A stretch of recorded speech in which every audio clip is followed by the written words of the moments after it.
Hello दोस्तों, स्वागत है आप सभी का टू द पॉइंट के मॉडर्न इंडियन हिस्ट्री के सेशंस में। हमने ऑलरेडी 13 चैप्टर्स कंप्लीट करे हैं। मैं पहले आपसे रेकमेंड करूंगा कि आप वो पहले 13 चैप्टर्स देखें ताकि आपका फंडामेंटल बेस जो है मॉडर्न इंडियन हिस्ट्री का वो स्ट्रांग हो जाए। हमने देखा कि किस तरीके से the death of Aurangzeb in 1707 AD paved way for the transition of medieval Indian history to modern Indian history.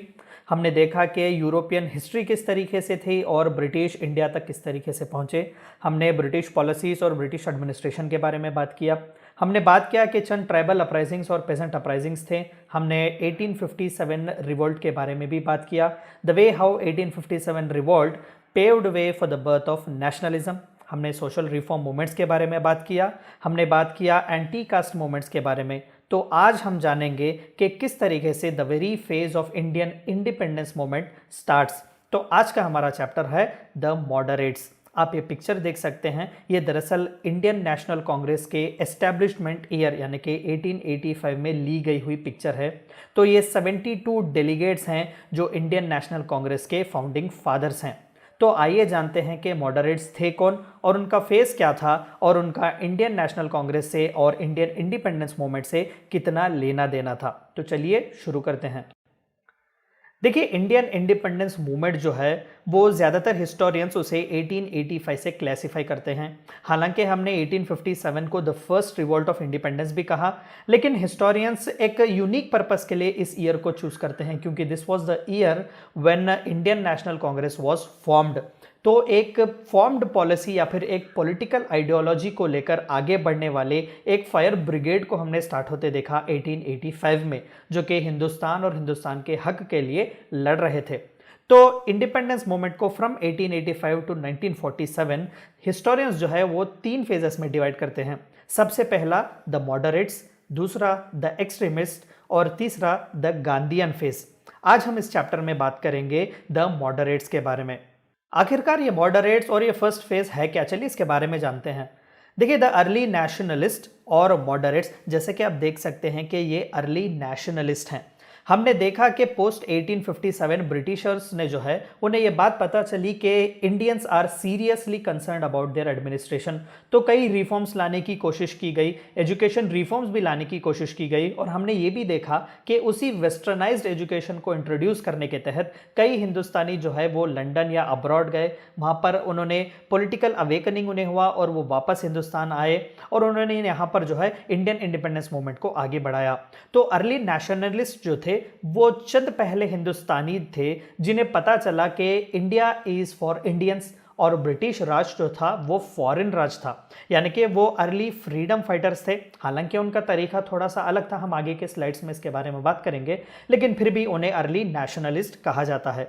और मॉडरेट्स उन्हें इसलिए कहा जाता है क्योंकि उनके तरीके जो थे वो एक्सट्रीम नहीं थे, वायलेंटफुल नहीं थे, वो मॉडरेट तरीके में चलते थे। तो आइए इनके बारे में जानते हैं।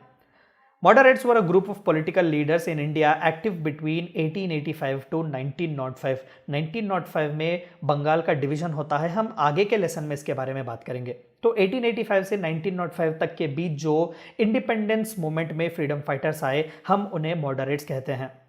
Their emergence marked the beginning of organized national movement in India। हमने 1857 की रिवॉल्ट पढ़ते वक्त एक बहुत ही इंपॉर्टेंट पॉइंट पढ़ा कि the reason for the failure, one of the reason for the failure of 1857 revolt was an unorganised revolt, कि वो एक अनऑर्गेनाइज्ड रिवॉल्ट था। हालांकि वहां पर लोग तो थे, वो लड़ने के लिए भी तैयार थे, लेकिन कोई प्लान उनके पास नहीं था। It was an instant movement. लेकिन मॉडरेट जो थे वो एक ऑर्गेनाइज्ड ग्रुप था, यानी कि पहला स्टेप था जो ब्रिटिश राज के खिलाफ हिंदुस्तानियों के द्वारा लिया गया था।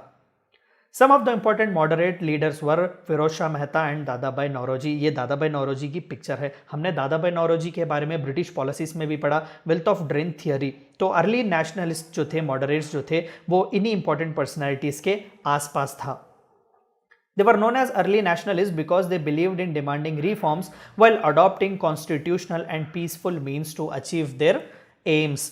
तो देखिए, हमने मॉडरेट्स उन्हें इसलिए कहा क्योंकि वो बहुत ही पीसफुल तरीके में जाना चाहते थे, कोई वायलेंट युद्ध या बैटल की तौर पर वो नहीं चाहते थे। तो वो कॉन्स्टिट्यूशनल रिफॉर्म्स या फिर वो डिमांड करते थे, लेजिस्लेटिव डिमांड्स वो करते थे ब्रिटिशों से। कि being administrators of India you should provide us good administration. तो वो इस तरीके के जो है तरीकों में ज़्यादातर भरोसा रखते थे rather than direct going and confronting the British. और किसी दूसरे तरीके के बैटल या वॉर लड़ने से ये बेहतर जानते थे कि education can be used in a better way rather than spilling the blood. तो इनके तरीके बहुत ही मॉडरेट हुआ करते थे।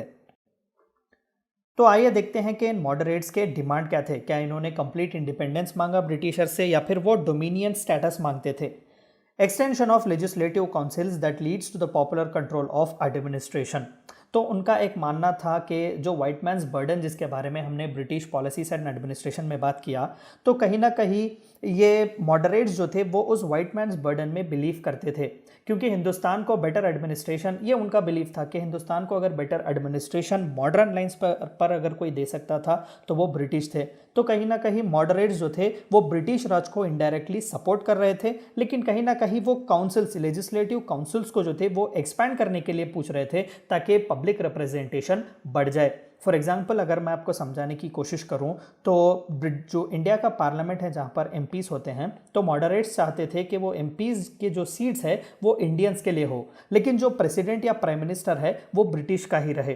तो वो चाहते थे कि इनडायरेक्टली हमारा रिप्रेजेंटेशन इस लेजिस्लेटिव काउंसिल्स में बढ़े ताकि हम अपने डिमांड्स जो हायर अथॉरिटीज़ हैं या प्राइम मिनिस्टर या प्रेसिडेंट है जो उस वक्त ब्रिटिश मोनार्क थे उन तक पहुंचा सके। तो वो बहुत ही मॉडरेट तरीके इस्तेमाल करते थे। Removal of restriction on freedom of the press and the speech. हमने देखा कि कई ऐसे पॉलिसीज थे ब्रिटिश के which brutally use to suppress the freedom of press, तो ये उसके भी खिलाफ थे। आप पिक्चर देख सकते हैं, ये फिरोज शाह मेहता की पिक्चर है। तो ये भी एक मॉडरेट थे, बहुत ही इंपॉर्टेंट मॉडरेट थे। Separation of judiciary from executive. जब 1764 में बैटल ऑफ बक्सर हुआ तो दीवानी राइट्स जो थे वो ब्रिटिश के हाथों आ गए। तो रेवेन्यू और जुडिशियरी यानी कि एग्जीक्यूटिव और जुडिशियरी दोनों को जो है वो ब्रिटिश एक साथ डील कर रहा था। तो मॉडरेट्स जो थे वो चाहते थे कि जुडिशियरी को एग्जीक्यूटिव सेपरेट किया जाए, रेवेन्यू कलेक्शन हो या एडमिनिस्ट्रेशन हो, इट कम्स अंडर एग्जीक्यूटिव, लेकिन जो एडजुडिकेशन ऑफ जस्टिस होता है वो जुडिशियरी के नीचे आता है। तो कहीं ना कहीं मॉडरेट्स चाहते थे कि एग्जीक्यूटिव और जुडिशियरी को सेपरेट किया जाए। They were supporter of democracy and nationalism. वो डेमोक्रेसी को सपोर्ट करने वाले थे। अभी हमने देखा कि लेजिस्लेटिव काउंसिल्स को एक्सपैंड करने की वो बात करते थे, तो indirectly they were supporting democracy. और जब लेजिस्लेटिव काउंसिल्स में जब एक्सपैंड हो जाते हैं तो कहीं ना कहीं this also paves way for nationalism के India is for Indians. Collective decisions जो है वो ये लेजिस्लेटिव असेंबली में होते थे।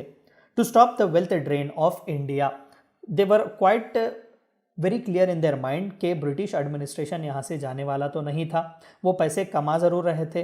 तो कहीं ना कहीं इन्हें लगता था कि लेट अस डिमांड ब्रिटिश के आप पैसे कमाइए, आप अपना रेवेन्यू कमाइए, लेकिन ज़्यादा से ज़्यादातर जो पैसा आप हिंदुस्तान से कमाते हैं वो हिंदुस्तान के लिए ही रखना चाहिए, क्योंकि wealth of India belongs to Indians. तो ये थी उनकी चंद पॉपुलर डिमांड्स। दे आप देख सकते हैं कि one of the most important demand या फ्रीडम, कंप्लीट फ्रीडम की डिमांड उनके एजेंडा पर नहीं थी। This was what paved way for their conflict in 1905। हम आगे के चैप्टर्स में इसके बारे में देखेंगे। एंड फाइनली 1907 सूरत स्प्लिट के बाद जो है moderates were no more at the scene of Indian independence movement. The way they chose, तो आइए विश्लेषण करते हैं कि उनका तरीका किस तरीके का था। आप पिक्चर देख सकते हैं, ये सुरेंद्रनाथ बनर्जी की पिक्चर है। ये one of the most influential moderates और अर्ली नेशनलिस्ट थे। With members of group drawn from educated middle class. देखिए ज़्यादातर जो मॉडरेट्स उस वक्त थे वो फॉरेन कंट्री में एजुकेशन अफोर्ड करने वाले थे, मिडिल क्लास लोग थे। उसमें जो थे पुअर मासेस हिंदुस्तान के नहीं थे, पेजेंट्स नहीं थे, ट्राइबल्स नहीं थे। तो कहीं ना कहीं one of the reason for the failures of moderates was because it was not a movement on mass base. ये आगे इसके बारे में हम पढ़ेंगे। It was educated middle class professionals including lawyers, teachers and government officials, many of them were educated in England. यानी कि जो फॉरेन हो आए हैं वहाँ पर जिन्होंने वकालत पढ़ी है या टीचिंग फील्ड में जो थे या सरकारी अफसर जो थे, उन्हीं में जो था ये नेशनलिज्म का स्पिरिट था नया नया। तो that is the reason why they were called as early nationalist. तो ये मिडिल क्लास सोसाइटी का एक रेवोल्यूशनरी एक कदम था या फिर एक मिडिल क्लास सोसाइटी का एक मोमेंट था। The early nationalists had full faith in British sense of justice, fair play, honesty and integrity while they believed that British rule was boon for India. तो उस वक्त तक जो मुगल सल्तनत चल रही थी, जो राजे रजवाड़े अलग अलग कॉन्फेडरीज चल रहे थे, मराठा हो, राजपूत हो, तो कहीं ना कहीं इन अर्ली नेशनलिस्ट को लग रहा था कि ऑन मॉडर्न लाइंस अगर कोई हिंदुस्तान को रिफॉर्म कर सकता है तो वो ब्रिटिश ही कर सकते हैं। तो this was the reason why they supported indirectly British, क्योंकि वो भरोसा रखते थे ब्रिटिश में for their sense of justice, fair play and honesty. उन्हें लगता था कि कहीं ना कहीं even though they may drain the wealth but they will do good for India.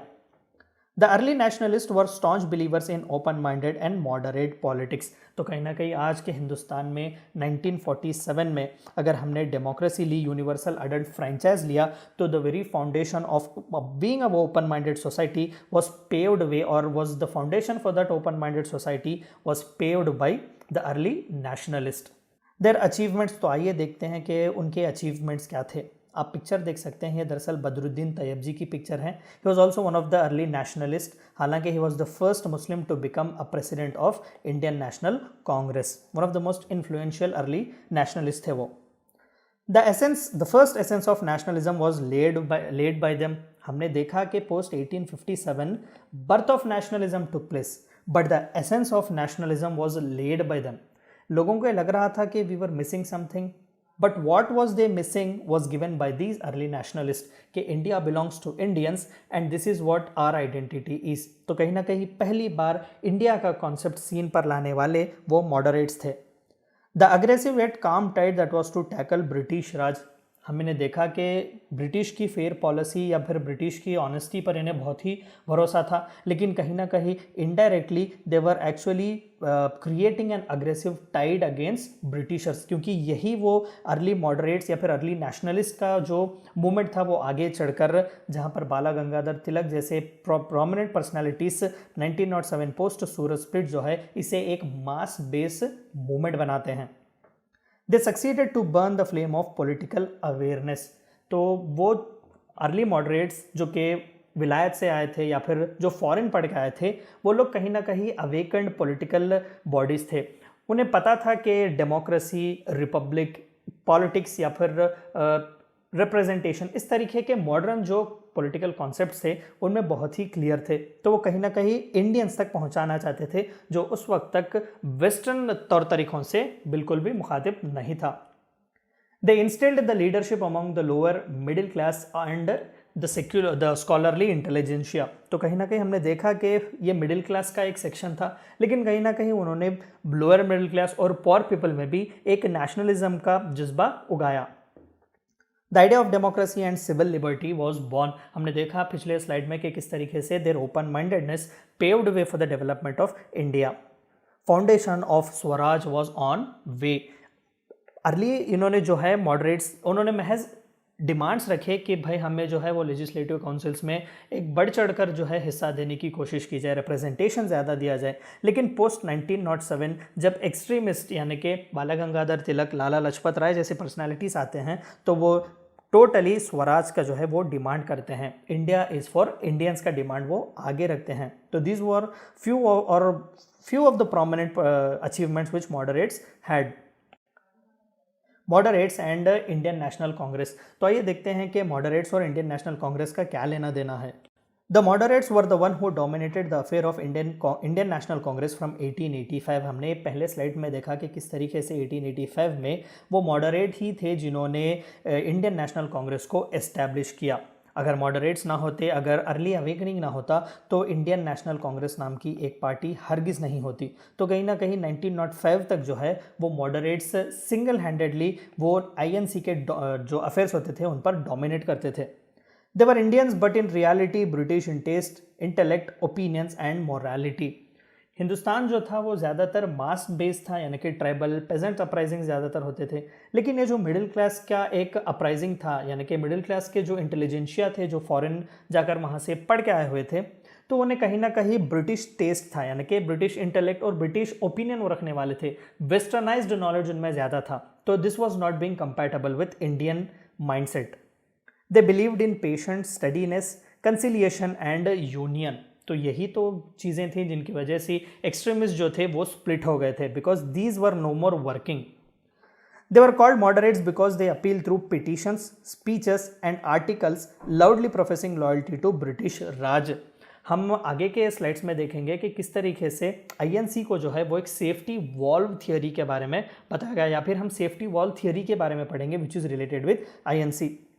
एवो Hume, W C. Bonnerjee, Surendranath Banerjee, Dadabhai Naoroji, Pheroze Shah Mehta, Gopal Krishna Gokhale etcetera were prominent moderates. The what they had followed with extremist. तो फिर ऐसा क्या हो गया कि 1905 में post partition of Bengal and 1907 में सूरत स्प्लिट के बाद एक्सट्रीमिस्ट और मॉडरेट्स के बीच जो है वो फॉल आउट हो गया, और इसके बाद जो है आईएनसी एक्सट्रीमिस्ट के हाथों में जाती है। Post 1905, the moderates could hardly grab their power back. बिल्कुल. Now the revolution was instilled in young blood. The enraged youth and middle class wanted a full-fledged freedom struggle. हमने देखा कि मॉडरेट्स के तरीके बहुत ही पीसफुल थे, नॉन वायलेंट थे, वो अपील्स और पिटिशंस में भरोसा रखते थे, लेकिन ब्रिटिशों का इनसे कुछ लेना देना नहीं था। ब्रिटिश मॉडरेट्स को सीरियसली नहीं ले रही थी, तो ज़्यादातर जो यूथ उस वक्त था इंडिया का, they wanted Swaraj, they were demanding India is for Indians. तो वो चाहते थे कि एक वायलेंट जो है अपराइजिंग आ जाए, ब्रिटिशों के खिलाफ सिर्फ आवाज़ उठाना नहीं, ब्रिटिशों के खिलाफ तलवारें या फिर वेपन्स भी उठाया जाए, ताकि at one stroke India comes back to Indians. Lal Bal Pal, या दरअसल ये तीन बहुत ही प्रोमिनेंट फ्रीडम फाइटर्स का एक एक्रोनिम की तरह यूज़ करते हैं, लाला लाजपत राय, बाला गंगाधर तिलक और Bipin Chandra Pal. They come on the scene to lead the picture. अभी तक हमने देखा कि बदरुद्दीन तैयब जी, फिरोज शाह मेहता या फिर दादाभाई नौरोजी जैसे पर्सनालिटीज़ जो मॉडरेट्स थे, लेकिन सीन ही बदल जाता है post 1907 the Surat split, where an extreme content comes in. Lala Lajpat Rai, Bala Gangadhar Tilak और बिपिन चंद्र पाल जैसे पर्सनालिटीज़ सीन पर आ जाते हैं। तो 1905 तक जो आईएनसी के अफेयर्स डोमिनेट करने वाले थे मॉडरेट्स, अब एक्सट्रीमिस्ट जो थे वो आईएनसी के अफेयर्स डोमिनेट करने लगते हैं। The Surat split of 1907 ended the chapter of early nationalist from freedom struggle. Were the moderates a failure. तो सबसे पहली चीज़ या फिर आखिरी कंक्लूजन पर हमें जो आना है वो यही है कि एक सवाल के मॉडरेट्स फेल्यूर थे। अगर वो फेल्यूर थे तो क्यों थे, तो आइए इसके बारे में जानते हैं। आप पिक्चर देख सकते हैं, ये एवो ह्यूम है जिन्होंने आईएनसी को एस्टैब्लिश किया। ये दादाभाई नौरोजी की पिक्चर है, और ये वेडरबर्न है, ये भी बहुत ही प्रोमिनेंट थे in the establishment of INC. Safety wall theory में हम इनके बारे में पढ़ेंगे। तो no doubt they acted as a safety wall between the masses and Britishers. तो कहीं ना कहीं एक ट्रांसिशन, जिस तरीके से 1707 में हमने देखा कि death of Aurangzeb paved way for transition, तो moderates were also a safety wall, क्योंकि वो कहीं ना कहीं सेफ्टी की तरीके से ब्रिटिशों को जो है वो अम्यूज़ या फिर ब्रिटिशों के पार्स को अब्यूज़ किए बिना इंडियंस में नेशनलिज्म इंस्टिल कर रहे थे। तो एक सेफ्टी वॉल की तरीके से जो है, या फिर एक ट्रांसिशन की तरह वो आगे बढ़ रहे थे। हम सेफ्टी वॉल, देखिए सेफ्टी वॉल थियोरी कुछ और है, हम उसके बारे में अगले चैप्टर्स में पढ़ेंगे एंटायरली कि किस तरीके से इंडियन नेशनल कांग्रेस को सेफ्टी वॉल थियोरी दी गई। ठीक है, तो but as of now they also acted as a safety wall for the transition from no nationalism to nationalism. But over the time, their Indian blood rejuvenated and their leadership urged them to overthrow British ban institutional method. तो जो starting establishment उन्होंने किया, जो introduction उन्होंने दिया कि we are Indians, कहीं ना कहीं वो वी आर इंडियंस का ही नारा था, जो आगे जाकर गांधी जैसे एक पर्सनालिटी को बहुत ही हेल्प करने वाला था to demand complete independence. The seeds of discontent against British were sown, which were later to be used by extremists and Gandhians to put the last nail in coffin of British Raj. तो ये कहना गलत होगा कि moderates were failure। तो बेहतर ये होगा हमारा ये कहना कि moderates were actually the very foundation for Indian national movement। तो ये था चैप्टर moderates के बारे में। आई होप कि आपको वीडियो पसंद आया होगा। Thank you for watching my video.